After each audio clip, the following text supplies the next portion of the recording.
Guys, America is experiencing shortages in commodities like poultry, wood, steel, and quality YouTube content. And that's why Tony's back. What time is it then? Please tell these guys. It's Tony time, bitches!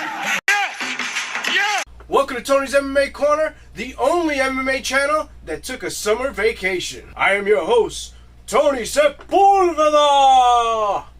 And today, we're going to go over this year's most anticipated boxing match of the year. Psych! No, we're not, because nobody cares about skillful boxing anymore. We're actually just going to go over YouTuber retired MMA fighter boxing.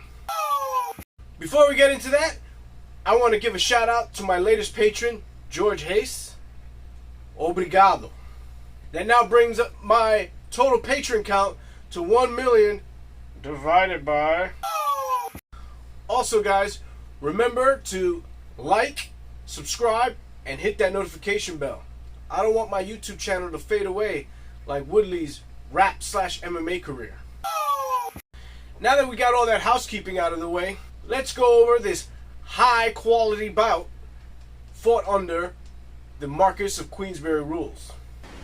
In one corner, you have the greatest rapper of all time and world-class MMA fighter, yet unlikable, Tyron Woodley. In the other corner, you have the Conor McGregor obsessed Jake Paul. As much as Jake Paul pretends like he hates McGregor, he's sure trying his hardest to be like McGregor. Although the welterweight division in the UFC ran a train on Tyron Woodley, he is still an absolute savage. Everybody knows that. And unlike Ben Askren, he actually used striking a lot to win his fights. On the other hand, you have Jake Paul.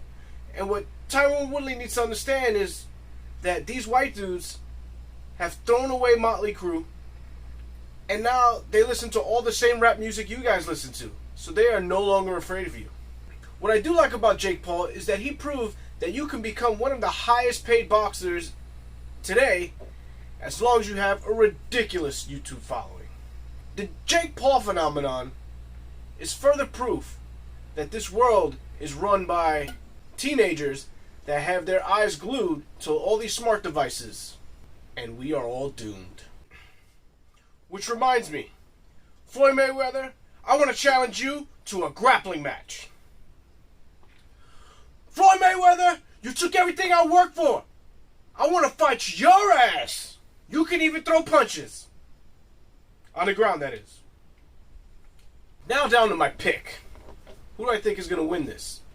The MMA community at large wants Jake Paul to get blacked. On the other hand, the odds makers have Jake Paul as the favorite. How they came up with that conclusion? Probably because bigger fighter, he has more size than Woodley, he's taller, he's been training just boxing for 4 years. I could see that argument, but I gotta be honest, Jake Paul hasn't really shown me much in his fights. Look who he's fought.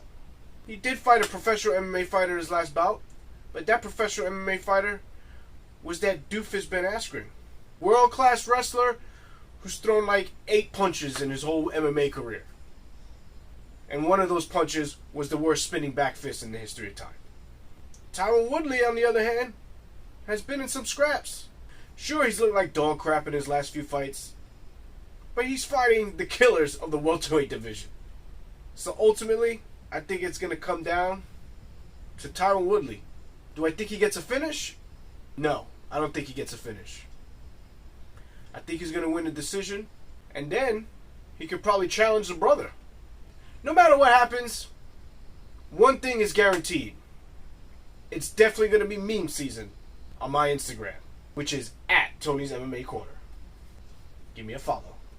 Anyway, guys, that's my pick, Tyron Woodley. Let me know who's your favorite in this circus.